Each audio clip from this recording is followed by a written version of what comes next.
Good morning students, how are you all? Fine. चलिए आज हम पढ़ते हैं इकोनॉमिक्स का चैप्टर थर्ड जिसका नाम है money and credit. Money and credit इस चैप्टर का नाम है। तो आप समझ गए होंगे, मनी का मतलब पैसा और क्रेडिट का मतलब पैसा निकालना। कहाँ से निकाल सकते हैं, कहाँ से ले सकते हैं पैसा, तो वो सब चीज़ें हम इस चैप्टर में पढ़ने वाले हैं। चलिए शुरू करते हैं। सबसे पहले थोड़ा सा कंटेक्ट देख लेते हैं। व्हाट इज़ मनी, पैसा क्या होता है। Barter system, old form of money, पहले पैसा किस रूप में मिलता था। मॉडर्न फॉर्म में आज किस रूप में मिलता है। करेंसी, करेंसी क्या होता है, medium of exchange. Deposit with banks, demand deposit, cheque, ये सब जो है बैंक में डिपॉजिट करने के टाइप्स हैं। लोन एक्टिविटीज़, क्रेडिट, डेब्ट trap, collateral, terms of credit, different sector of credit arrangement, role of reserve bank का क्या रोल है फॉर्मल सेक्टर में, इसके बाद इनफॉर्मल सेक्टर्स।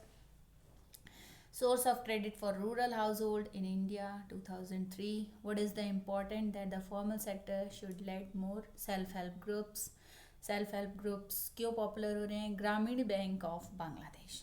तो ये सब चीज़ें हम इस चैप्टर में पढ़ने वाले। सबसे पहला है मनी। देखिए, money can be defined as anything that is generally accepted as a means of exchange and at the same time act as a measure and store of value।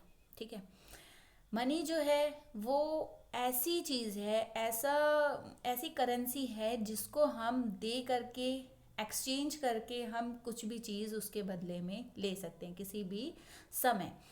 और इसमें क्या होता है, मनी की वैल्यू जो है वो स्टोर कर दी जाती है। जैसे 100 का नोट है तो उसकी वैल्यू कितनी होगी, 100 रुपये होगी। तो ये वैल्यू जो है वो स्टोर कर दी जाती है।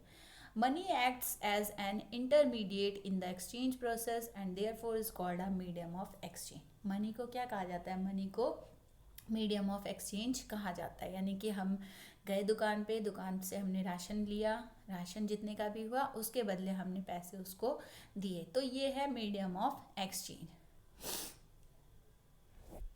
चलिए, the main function of money in the economic system is to facilitate the exchange of goods and service. Economic system में अगर हम देखें तो मनी का जो मेन फंक्शन है वो है exchange of goods and service, मतलब सामान के बदले और सर्विस के बदले जो है पैसों का आदान प्रदान, देना लेना। तो इसको हम कह सकते हैं फंक्शन ऑफ मनी। चलिए आगे बढ़ते हैं। अब देखते हैं बार्टर सिस्टम। बार्टर सिस्टम क्या था।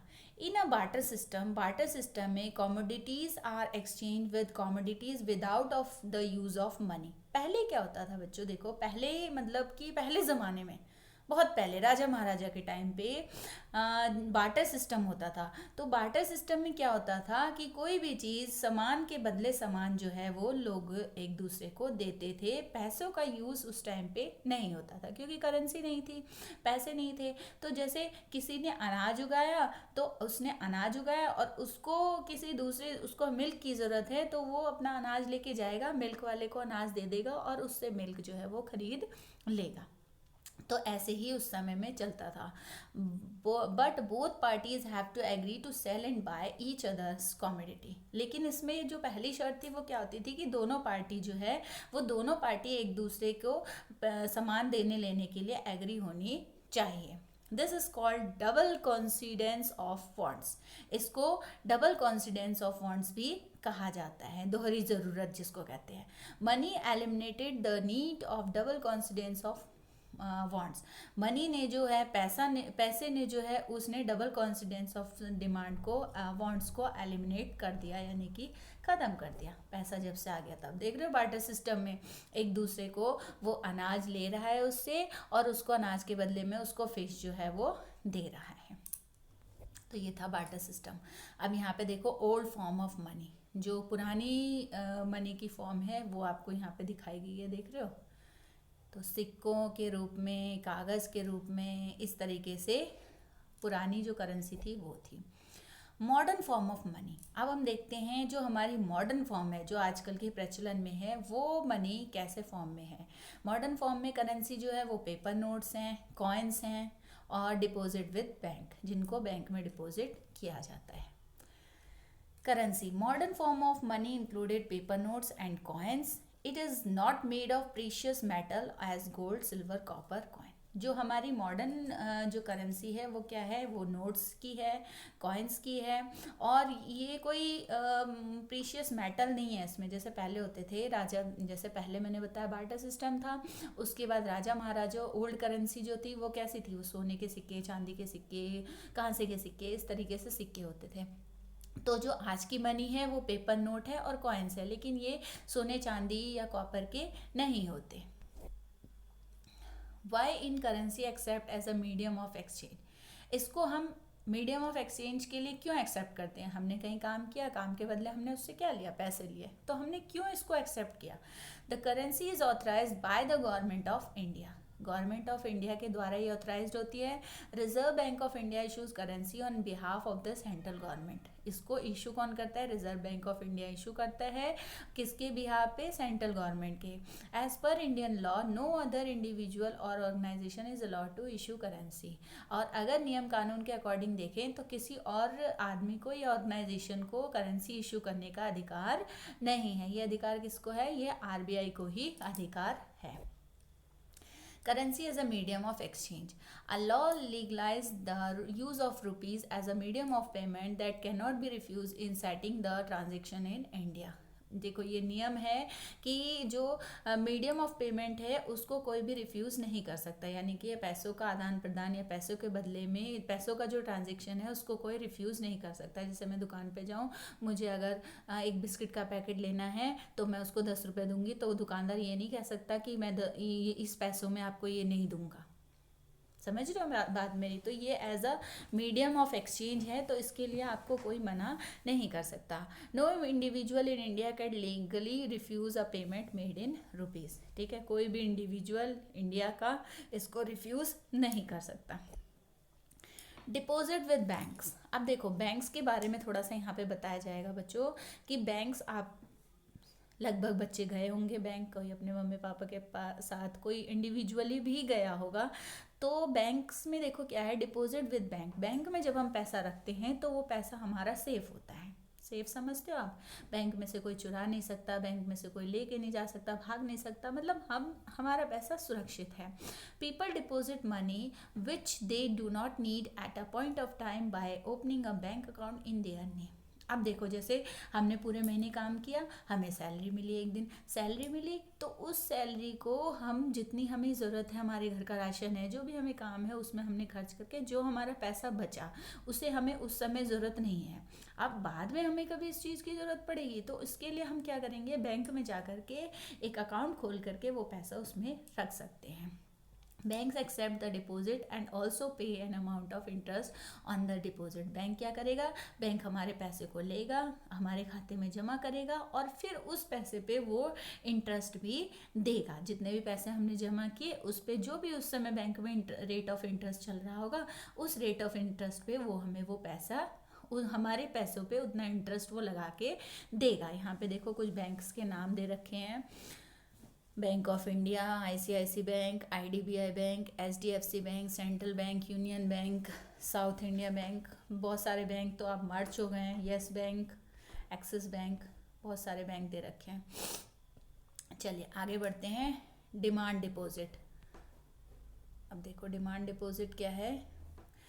Since the deposit in the bank account can be withdrawal on demand, these deposit are called demand deposit। देखो जब वो डिपॉजिट कोई भी डिपॉजिट, कोई भी पैसा जब बैंक के अकाउंट में जमा किया जाता है और जब उसको किसी डिमांड पे निकाला जाता है, विड्रॉल किया जाता है, जैसे सपोज करो मैंने 1000 रुपये बचाए और बचा करके मैंने वो बैंक में जमा कर दिए। अब मुझे कल चल के 1000 रुपये की ज़रूरत पड़ी तो मैं क्या करूँगी, बैंक में जा कर के अपना पैसा जो है वो अपनी डिमांड पे विड्रॉल कर लूँगी। मेरी डिमांड है, मैं बैंक को जा कर के बोलूँगी कि भाई मेरा पैसा जो है वो विड्रॉल कर दो। तो जब डिमांड, अपनी डिमांड पे जो डिपॉजिट है, जो हमने पैसा जमा किया है उसको विड्रॉल करना डिमांड डिपॉजिट कहा जाता है, मतलब कि अपने पैसों को निकालना। नेक्स्ट है चेक। देखो चेक आप सभी ने देखा होगा, नहीं देखा तो मुझे नहीं लगता कोई घर ऐसा होगा जिसके पास चेक बुक नहीं होगी। तो आप लोग अपने घर में चेक्स देखिए। अभी तो स्कूल में पॉसिबल नहीं है, लेकिन स्कूल में तो मैं चेक बुक मंगा करके सबको चेक दिखाती हूँ। तो देखो चेक क्या है। Cheque is a paper instruction the bank to pay a specific amount for the person's account to the person's account in those name the cheque has been issue. Cheque क्या होता है? Check एक कागज़ होता है, instructing कागज़ होता है जो कि बैंक हमें देता है, और उसमें हम जिसको पैसा दे रहे हैं उसका अकाउंट नंबर, उसका नाम, सब कुछ उस पर लिखा होता है, और वो पैसा जो है वो उसके अकाउंट में चला जाता है। सपोज़ करो मुझे आपको 1,000 रुपये देने हैं। मैंने आपसे कभी 1,000 रुपये लिए होंगे, मेरे को आपको 1,000 रुपये देने, तो मैं आपके नाम से चेक काटूंगी और आपके नाम से 1,000 रुपये का चेक दूंगी आपको। आप उसको जाके बैंक में जमा करेंगे और वो 1,000 रुपये मेरे अकाउंट से निकल के आपके अकाउंट में चले जाएंगे। तो ये इसको मतलब एक अकाउंट से। अब तो देखो बच्चों, अब तो ये बुक एनसीईआरटी पुराना एडिशन हो गया है। अब अगले साल एनसीईआरटी जो है दोबारा अपडेट होगी, तो उसमें और भी नई चीज़ें आ जाएंगी। लेकिन जिस समय ये बुक पब्लिश हुई थी उस समय ज़्यादा चीज़ें नहीं थी। आप देखते हो अब ये चेक जो है वो बहुत कम लोग यूज़ करते हैं। अब तो ऑनलाइन पेमेंट हो गया है, आप अपने फ़ोन से, लैपटॉप से ऑनलाइन आप पेमेंट कर सकते हैं। इस प्रोसेस में, चेक वाले प्रोसेस में काफ़ी लंबा समय लगता था, लेकिन अब ऑनलाइन पेमेंट में कुछ ही सेकंड्स में आप पैसा जो है वो एक अकाउंट से दूसरे अकाउंट में भेज सकते हैं। लेकिन जहां हम चेक की बात करें तो चेक में क्या होता है कि हमने चेक काट के दिया दूसरे को, और जितने भी पैसे हमने उसको दिए वो पैसा उसके अकाउंट में चला जाएगा। The facility of checks against demand deposit make it possible to direct settlement the payment without the use of cash। मतलब कि इसमें कैश का यूज़ नहीं होता है। अब मुझे किसी को 1,000 रुपये देने हैं तो मैं अपने पर्स में से निकाल के भी दे सकती हूँ, ठीक है। तो उसमें क्या होगा? उसमें कैश का यूज़ होगा। लेकिन अगर मैं चेक से पेमेंट करूँगी तो इसमें कैश का यूज़ नहीं होता। Loan activities of bank. अब देखो बैंक से लोन्स लिए जाते हैं। लोन जो है वो लोन जो है वो कई तरीके से लिया जाता है। अब यहाँ पे हम लोन एक्टिविटी ऑफ बैंक, मतलब बैंक से लोन लेने के लिए क्या क्या प्रोसेस होता है या क्या क्या तरीके होते हैं वो हम यहाँ पे थोड़ा सा देखते हैं। Bank keep only a small portion of their deposit with themselves as a provisions to pay the depositor who might come to withdraw from the bank और एनी गिवन डेज। ठीक है, बैंक जो है वो आपका एक स्मॉल पोर्शन, डिपॉजिट का एक स्मॉल पोर्शन अपने पास रखता है। किसके लिए? जो डिपॉजिट, जैसे हमने पैसा जमा किया। अब क्या होता है कभी कभी, जैसे सपोज़ करो मैंने 2,000 रुपये जमा किए और मैं कल चल के चाहूँगी कि मुझे 2,000 रुपये चाहिए पूरे, तो बैंक मुझे 2,000 रुपये नहीं देगा, क्योंकि फिर मेरा अकाउंट बंद हो जाएगा। तो अकाउंट को ओपन रखने के लिए मुझे कुछ पैसा बैंक में छोड़ना पड़ेगा। तो बैंक जो है वो हमारा एक स्मॉल पोर्शन, हमारी जमा का एक स्मॉल पोर्शन जो है वो अपने पास रखता है। Bank use a major portion of the deposit to extend loan. और जो बैंक का जो मेजर पोर्शन होता है डिपॉजिट का, जो पैसा लोग जमा करते हैं, उस पैसे का कुछ पार्ट तो वो अपने पास रखता है, और बहुत ज़्यादा पार्ट जो है वो लोन के रूप में लोगों को देता है। अब देखो किसी को घर बनाना है, ज़मीन खरीदनी है, तो वो लोन लेता है। किसी को एजुकेशन लोन चाहिए होता है, तो वो पैसा बैंक कहाँ से देगा? जो लोग जमा करते हैं बैंकों में पैसा, उसी पैसे का थोड़ा बहुत परसेंट वो अपने पास रख के बाकी का परसेंट जो है वो लोगों को लोन के रूप में देता है। Bank mediate between those people who have surplus fund depositor and those people who are in need of those fund. Bank जो है वो मीडिएटर का काम करता है। जिसके पास पैसा है उसका पैसा लेके अपने पास जमा करता है, उसको इंटरेस्ट देता है, और जिसको पैसा चाहिए उसको वो पैसा दे करके उससे इंटरेस्ट लेता है। सपोज करो मैंने बैंक में पैसा जमा किया, ठीक है, तो मुझे तो वो इंटरेस्ट दे रहा है बैंक, और वो बैंक जो है वो पैसा आपको ज़रूरत है तो वो आपको दे देगा वो पैसा, और आपको दे करके वो आपसे इंटरेस्ट लेगा। आपसे उसने इंटरेस्ट लिया और मुझे उसने इंटरेस्ट दिया। तो बैंक क्या करता है? बैंक एक मीडिएटर का काम जो है वो करता है डिपॉजिटर और बोरोवर के बीच में। Bank charge a high rate of interest on the loan than what they offer on deposit. अब बैंक जब लेता है, जिसको पैसा देता है, उससे जब बैंक इंटरेस्ट रेट लेता है तो वो हाई होता है। सपोज करो बैंक ने आपको पैसे दिए तो आपसे वो 10% लेगा, लेकिन मेरे से उसने लिए तो मुझे वो 5% ही देगा। यानी कि ये डिफरेंस हुआ।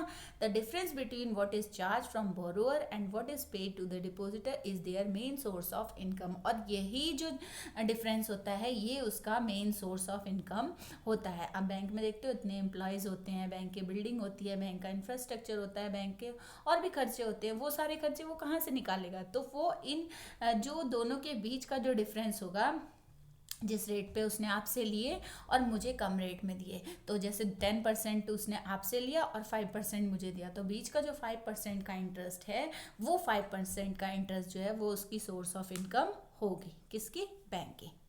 समझ आ गया? अब चलते हैं क्रेडिट।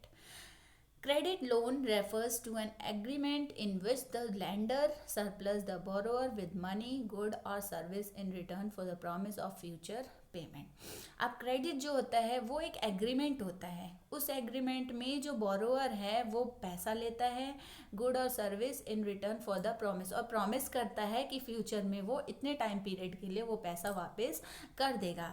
इन सम सिचुएशंस, कभी कभी सिचुएशन ऐसी होती है कि credit play an important role and virtual vital role, but in some situation it makes the situation of borrower worse than before. कभी कभी क्या होता है, जो बोरोअर है उसने पैसा ले लिया लोन पे, बैंक ने पैसा दे दिया और उसने अब टाइम से वो पैसा लौटा भी दिया। लेकिन कभी कभी क्या होता है, जो बोरोअर जो है वो पैसा नहीं दे पाता है टाइम से पहले, तो ऐसी सिचुएशन को कहते हैं डेब्ट ट्रैप। इसको हम आगे भी पढ़ेंगे, डेब्ट ट्रैप को इंडिविजुअल। देखो डेब्ट ट्रैप क्या होता है, at time repayment of the loan become difficult and credit instead of improving the earning pushes the borrower into a situation from which recovery is very difficult and painful. This situation is called debt trap। देखो डेब्ट trap बच्चों क्या होता है, जैसे suppose करो मैंने bank से पैसा लिया 2 साल के लिए, ठीक है, मैंने बैंक से 1 लाख रुपया लिया 2 साल में और बैंक को कहा 2 साल में मैं आपको लौटा दूंगी, लेकिन मैं 2 साल तक वो पैसा नहीं लौटा पाई, ठीक है। तो मेरे पास ऐसी सिचुएशंस कुछ आ गई, कुछ प्रॉब्लम्स हो गई कि मैं 2 साल तक वो पैसा नहीं लौटा पाई, तो ऐसी सिचुएशन को कहते हैं डेब्ट ट्रैप। जब पैसा देना बहुत ज़्यादा मुश्किल हो जाता है, पेनफुल हो जाता है, तो ऐसे सिचुएशन को कहा जाता है डेब्ट ट्रैप। अब कोलेट्रल, कोलेट्रल देखो क्या होता है।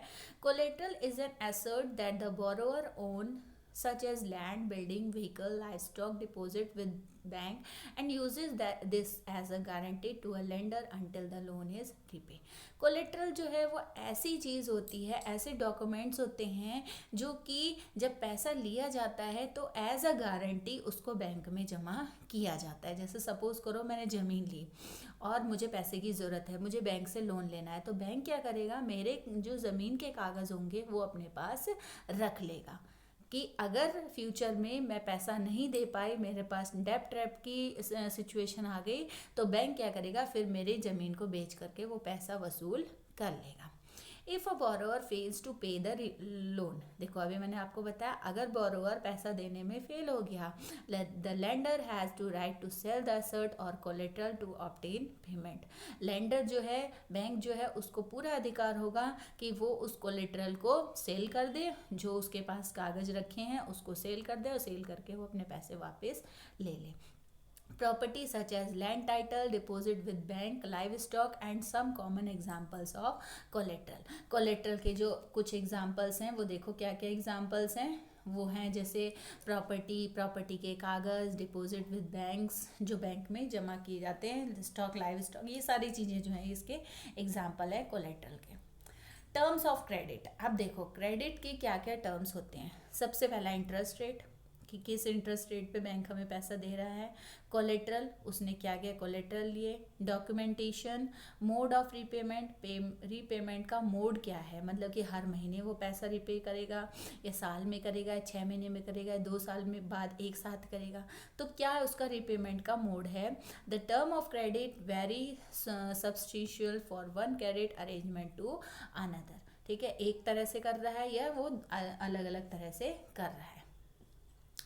अब ये तो था बैंक से क्रेडिट का कुछ सीन। अब different sector of credit arrangement, अब क्रेडिट जो है यानी पैसा लेने के लिए, जो अलग अलग सेक्टर्स हैं वो कौन कौन से सेक्टर्स हैं, इनको दो कैटेगरी में बांटा गया है। फर्स्ट है फॉर्मल सेक्टर और सेकंड है इनफॉर्मल सेक्टर। फॉर्मल सेक्टर वो सेक्टर होते हैं जहाँ पे हम सेफ होते हैं कि हमें पता है यहाँ पे इतने रेट में पैसा मिलेगा और हमें इतने समय में इसको देना है। इनफॉर्मल सेक्टर वो होते हैं जहाँ पे कोई रेट का कुछ फिक्स नहीं होता है और पैसे भी देने में कभी जल्दी कभी लेट इस टाइप से हो जाता है, फ्लेक्सिबल होता है। तो फॉर्मल सेक्टर में क्या क्या आते हैं, बैंक्स आते हैं, कोऑपरेटिव्स आते हैं, और इनफॉर्मल सेक्टर में मनी लेंडर्स, ट्रेडर्स, रिलेटिव और फ्रेंड्स, ये सब आते हैं। चलिए इसको थोड़ा डिस्क्राइब करते हैं। Reserve bank of India RBI role in formal sector. Formal sector में अगर हम देखें तो सबसे इंपॉर्टेंट रोल किसका है, आरबीआई का, रिजर्व बैंक ऑफ इंडिया का। Reserve bank of India supervise the functioning of the formal sector में फॉर्मल तरीके से अगर आप क्रेडिट करते हैं तो उस पर सुपरविजन किसका रहता है, रिजर्व बैंक ऑफ इंडिया का। If monitors the bank is actually maintain cash balance, ठीक है, बैंक्स जो है वो अपने कैश बैलेंस को मेंटेन करके रखता है। RBI sees that bank give loan not only to the profit making business and traders but also the small cultivators, small scale industries, small borrower etcetera.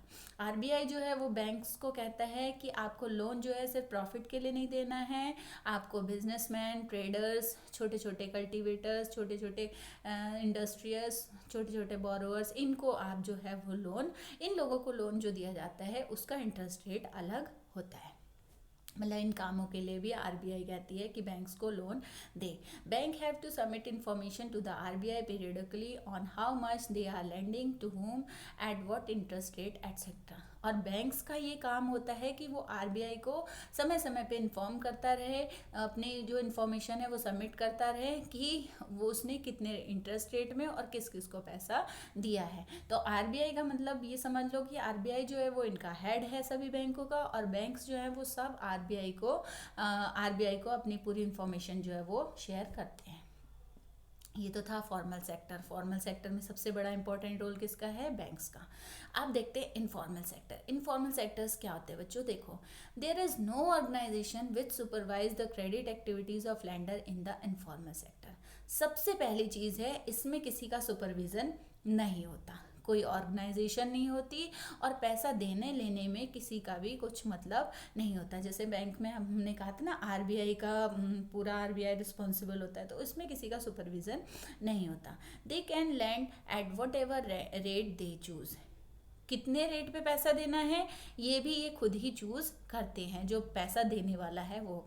अब कभी कभी क्या होता है देख रहे हो, कभी कभी हमारे पास पैसे की बहुत ज़्यादा ज़रूरत होती है और हम बहुत हाई इंटरेस्ट रेट पे पैसा लेने के लिए मजबूर हो जाते हैं।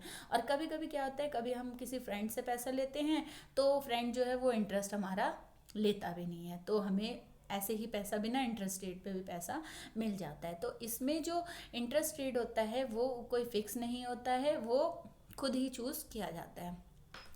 There is no one to stop them from using unfair means to get their money back. मतलब पैसा वापस लेने के लिए अनफेयर मीन्स जो है वो यूज़ किए भी जा सकते हैं और नहीं भी किए जा सकते। Thus the cost to the borrower of informal loan is much higher. कभी कभी क्या होता है, जो बोरोअर होता है वो बहुत ज़्यादा लोन जो है वो उसको देना पड़ता है। इसमें इनफॉर्मल लोन्स में जो वो होता है इंटरेस्ट रेट होता है वो कभी कभी बहुत ज़्यादा होता है। अब देखो, source of credit for rural household in India in 2003 का ये डाटा है, एक ग्राफ दे रखा है आपको। इस ग्राफ में आप देख रहे हो कि कौन से लोग जो है वो कितना परसेंट इंटरेस्ट जो है वो कौन से सेक्टर से ले रहे हैं। जैसे मनी लेंडर से देखो कितना लिया जा रहा है, मनी लेंडर येलो कलर का है, देख रहे हो बच्चों, सबसे ज़्यादा है। ट्रेडर्स ब्लू कलर का है तो वो थोड़ा कम है। Relative and friend red colour का है, ये भी ज़्यादा है। अदर्स ग्रीन कलर का है, ये भी ठीक ठीक है। कोऑपरेटिव सोसाइटीज़ ये रेड कलर का है, जो बीच में थोड़ा सा है वो। कॉमर्शियल बैंक्स से देखो, बैंक्स जो है वो करीब करीब फ्रेंड्स के बराबर है। और उसके बाद लैंडलॉर्ड जो है वो भी कम है। तो इस तरीके से 2003 का ये डाटा है जिसमें बताया गया है कि लोग जो है वो किन किन तरीक़ों से पैसा जो है वो क्रेडिट करते हैं, लेते हैं source. The informal sector charges a very high interest rate which the poor people are not able to pay back and they get trapped in the debt. देख रहे हो, सबसे पहली चीज़ यही है कि जो इनफॉर्मल सेक्टर है उनका इंटरेस्ट रेट जो है वो बहुत ज़्यादा होता है, और जो पुअर लोग होते हैं वो ले तो लेते हैं पैसा जब ज़रूरत होती है, लेकिन जब उसको नहीं दे पाते हैं तो किसकी सिचुएशन आ जाती है, डेब्ट ट्रैप की सिचुएशन उनके सामने आ जाती है. Hence the bank and cooperative needs to lead more. ऐसे इन चीज़ों में जो बैंक्स और कॉपरेटिव्स जो है उनकी ज़्यादा वैल्यू होती है.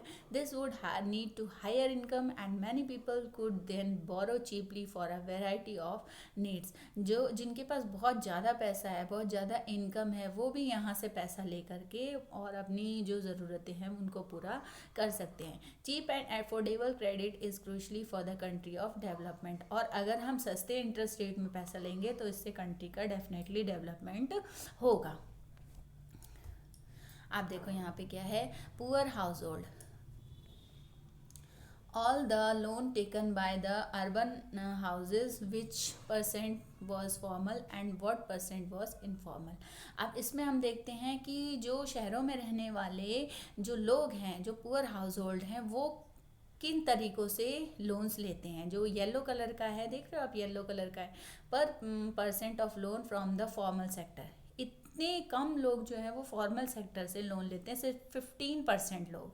पर percent of loan for the informal sector. Informal sector से करीब 85% लोग जो है वो लोन लेते हैं. ये किसकी बात है, पुअर हाउस होल्ड की, यानी कि जो गरीब लोग हैं, जो अनपढ़ लोग हैं, जो लिटरेट नहीं हैं, अनएम्प्लॉयड नहीं हैं, उनके लिए उनकी ये सिचुएशन है कि वो ज़्यादातर लोग जो है अनफॉर्मल सेक्टर से ही, इनफॉर्मल सेक्टर से ही लोन जो है वो लेते हैं.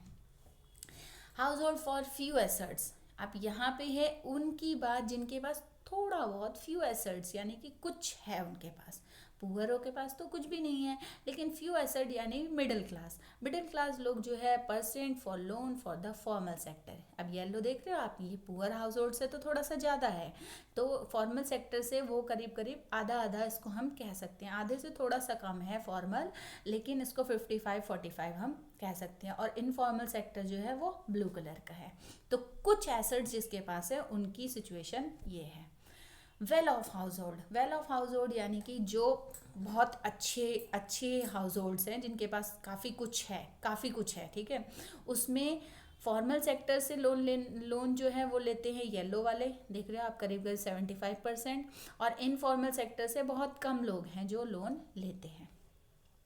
अब रिच हाउस होल्ड. यहाँ पे कौन है, रिच हाउस होल्ड, यानी कि जो सुखी संपन्न लोग हैं, जो बहुत हाई क्लास के हैं, वो फॉर्मल सेक्टर से, देख रहे हो फॉर्मल सेक्टर येलो कलर, इसमें येलो जो है वो बढ़ता जा रहा है, पुअर से रिच तक ये बढ़ता जा रहा है, और ब्लू जो है वो घटता जा रहा है. तो येलो को अगर हम यहाँ पे देखें तो ये करीब 85 और 90% होगा, और इनफॉर्मल सेक्टर 10-15% ही लेते हैं.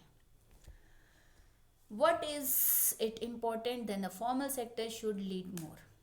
अब क्या ऐसी चीज़ें, क्या इंपॉर्टेंट चीज़ है जो फॉर्मल सेक्टर जो है वो लीड कर रहा है, ज़्यादा कर रहा है. The formal sector still meet only about half of the total credit need of rural people. ठीक है, जो रूरल पीपल है, जो लोग हैं, वो लोग अभी भी करीब करीब हाफ लोग ऐसे हैं जो कि फॉर्मल सेक्टर से लोन ले रहे हैं या फॉर्मल सेक्टर से क्रेडिट कर रहे हैं. Most loan from the informal lenders carry a very high interest rate and to increase the income of the borrower. अभी भी बहुत सारे ऐसे लोग हैं जो कि इनफॉर्मल लेंडर से ही लोन ले रहे हैं, और वो बहुत ज़्यादा हाई इंटरेस्ट में इनसे लोन लेते हैं, जिससे कि इनकी इनकम जो है वो इनकी इनकम जो है वो बोरोअर की जो इनकम है वो ज़्यादा हो रही है. Thus, the bank and the cooperative need to lend more, particularly in the rural area, as that the dependency on the informal sector reduce. अब ऐसे समय में बैंक्स का और कॉपरेटिव्स की ज़्यादा रिस्पॉन्सिबिलिटी होती है कि वो रूरल एरिया में लोगों तक जाए, लोगों को पहुँचाए, ताकि जो उनकी डिपेंडेंसी है इनफॉर्मल सेक्टर में वो कम हो जाए. While informal sector loan need to expand, it also necessary that everyone receive the loan. मतलब कि अपने आप को एक्सपेंड करें. अब देखते हो बच्चों, गाँव में ज़्यादातर बैंक्स नहीं होते हैं, लोगों में इतनी समझ नहीं होती है, लोग इतने पढ़े लिखे नहीं होते, इसलिए वो लोग इनफॉर्मल सेक्टर में ज़्यादा भागते हैं. बैंक जाना है, बैंक में कागज़ों का काम होगा, पेपर वर्क होगा, तो वो उन लोगों को इतना पता नहीं होता है, तो इसलिए वो मनी लेंडर से जा कर के ले लेते हैं। तो इसलिए जो फॉर्मल सेक्टर है वो थोड़ा सा पिछड़ा हुआ है। ऐसे सिचुएशन में एक ग्रुप आता है self help group. Self help group देखो बच्चों क्या होता है। Self help group consist of certain members who pool their savings and constitute a fund which is further used in making finance and advance to other member. Self help group जो है वो ऐसे लोगों का ग्रुप है जो कि क्या करते हैं, अपनी सेविंग्स को एक जगह इकट्ठा करते हैं एज अ फंड, और फिर फ्यूचर में किसी को अगर उसको उसकी ज़रूरत होती है तो उसको वो पैसा दे दिया जाता है उनके अपने ही मेंबर्स को। मतलब कि जैसे देखो, a typical self help group है 15 to 20 मेंबर्स। एक सेल्फ हेल्प ग्रुप में 15 से लेके 20 तक मेंबर्स जो हैं वो होते हैं। वो 15 से 20 मेंबर क्या करते हैं, जो उनकी अपनी सेविंग्स होती है उनको इकट्ठा करते हैं एज अ फंड के रूप में, अपने पास रखते हैं, और फिर उन्हीं लोगों में से किसी को जब पैसे की ज़रूरत होती है तो वो पैसा जो है वो उसको दे दिया जाता है कुछ कम इंटरेस्ट पे। कम इंटरेस्ट इसलिए उससे लेते हैं, और वो इंटरेस्ट जो है वो फिर आपस में लोग जो है, जितने वो 15-20 आदमी होते हैं, वो आपस में बांट लेते हैं। The members pool their saving and after some time it become a large amount which is used to give loan to the needy ones at a formal rate of interest, very normal rate of interest. ये क्या करते हैं, ये members जो हैं वो अपनी saving को काफ़ी लंबे समय तक इकट्ठा करते रहते हैं, और जब वो लार्ज अमाउंट हो जाता है, बहुत ज़्यादा अमाउंट हो जाता है, तब वो क्या करते हैं, वो नॉर्मल इंटरेस्ट रेट पे वो किसी को भी दे सकते हैं। सब अगर राजी होंगे तो बाहर के भी किसी को दिया जा सकता है। This had to reduce the function of informal sector of credit. इसकी वजह से जो इनफॉर्मल सेक्टर का जो क्रेडिट था वो काफ़ी कम हो रहा है। आफ्टर ईयर और so if such group is regular and it's saving it become eligible for availing loan from the bank.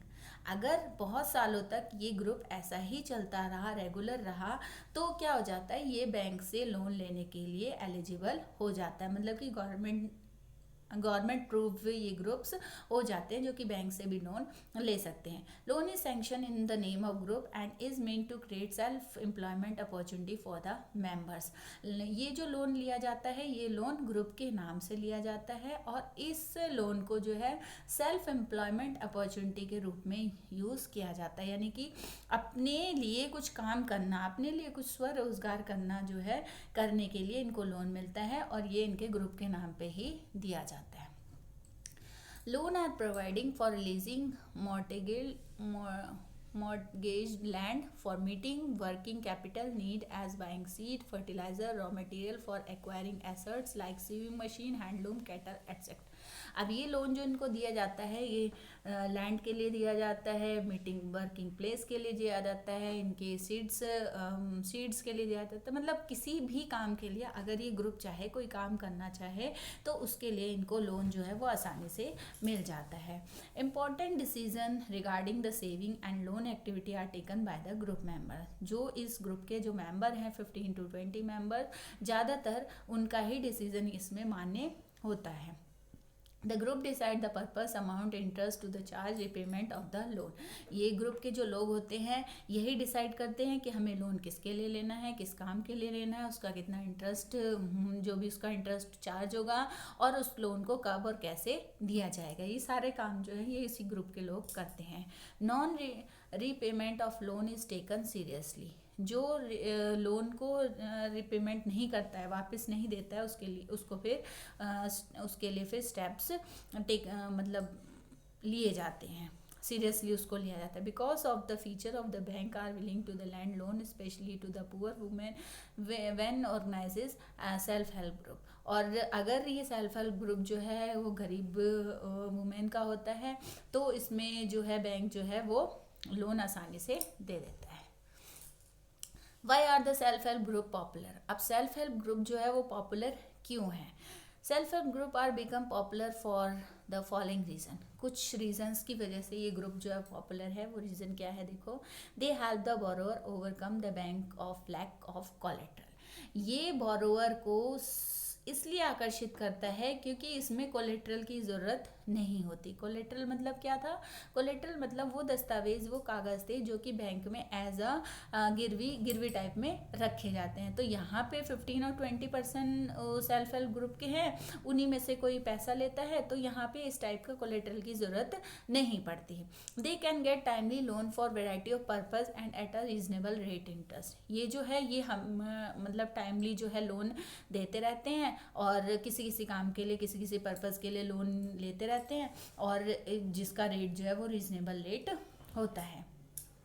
They are the building block of the organisation of the rural poor. अब ये क्या करते हैं? They are the building blocks of the organisation. अपने organisation को और बढ़ाने के लिए मतलब जैसे अपने ऑर्गेनाइजेशन को रूरल पीपल के बीच में भी बढ़ाते हैं इसको, मतलब उनको भी लोन देने के लिए वो करते हैं। It help women to become self relevant. ये ग्रुप्स जो होते हैं इनका काम क्या होता है? वुमेन को सेल्फ रेलिवेंट करना, मतलब कि शिक्षित करना या उनको अपने पैरों पे खड़ा करना। The regular meeting of the group provide a platform to discuss and act on various social issues such as health, nutrition, domestic violence etcetera. इनकी जो मीटिंग होती रहती है, समय समय पर रेगुलर मीटिंग होती रहती है, जिससे कि ये जो सामाजिक कार्य होते हैं, सामाजिक जो इश्यूज होते हैं, सामाजिक जो चीज़ें होती हैं, उनमें ये लोग अपनी एक्टिविटी जो है वो करते हैं, जैसे हेल्थ, न्यूट्रिशन, डोमेस्टिक वायलेंस, इन सब चीज़ों को सॉल्व करना इन्हीं ग्रुप्स का काम होता है। अब यहाँ पे हम देखते हैं, यहाँ पे आपको दे रखा है ग्रामीण बैंक ऑफ बांग्लादेश। द ग्रामीण bank were started in 1970 as a small project by Professor Muhammad Yunus, recipient of 2006 Nobel Prize for Peace। अब देखो यहाँ पे ग्रामीण बैंक जो है वो स्टार्ट हुआ था 1970 में एक स्मॉल प्रोजेक्ट के रूप में, जिसको शुरू किया था प्रोफेसर मुहम्मद यूसुफ ने, जो कि नोबेल प्राइज विजेता थे 2006 में। ग्रामीण bank now has over 6 million borrower in about 40,000 village spread across Bangladesh. मतलब बांग्लादेश तक करीब करीब 40,000 गाँव में ये जो बैंक है ये है, और इसमें करीब करीब 6 मिलियन बोरोवर्स जो है वो इससे जुड़े हुए हैं, जिन्होंने इससे पैसा लिया है। Almost all the borrowers are women and belong to poorest society of the section of the society. ज़्यादातर बोरोवर्स जो है वो या तो वुमेन है, और या फिर जो सोसाइटी का जो गरीब सेक्शन है उसके लोग हैं। These borrowers have proved that the poor woman can start and run a variety of a small income generating activity peacefully. अब ये बोरोवर्स जो है ये कैसे है? ये पुअर वुमेन है जो कि variety of small income generate activity successfully, जो कि छोटे छोटे पैसे, थोड़े थोड़े पैसों से अलग अलग चीज़ें जो हैं वो काम करते हैं, एक्टिविटीज़ जो है वो सक्सेसफुली करते हैं। यहाँ पे देखो आपको प्रोफेसर मोहम्मद यूनुस की फ़ोटो भी दिखाई दे रही है। तो इस तरीके से बच्चों ये चैप्टर हमारा होता है ख़त्म, और आई होप आपको समझ में आया होगा मनी एंड क्रेडिट। इसको आप दोबारा से पढ़िए, इसको आप थोड़ा पॉज कर करके पढ़िए, और इसके जो पॉइंट्स हैं इनको आप अपनी नोटबुक में भी लिख सकते हैं, ताकि ये आपके नोट्स एज अ नोट्स काम आएंगे। Thank you so much.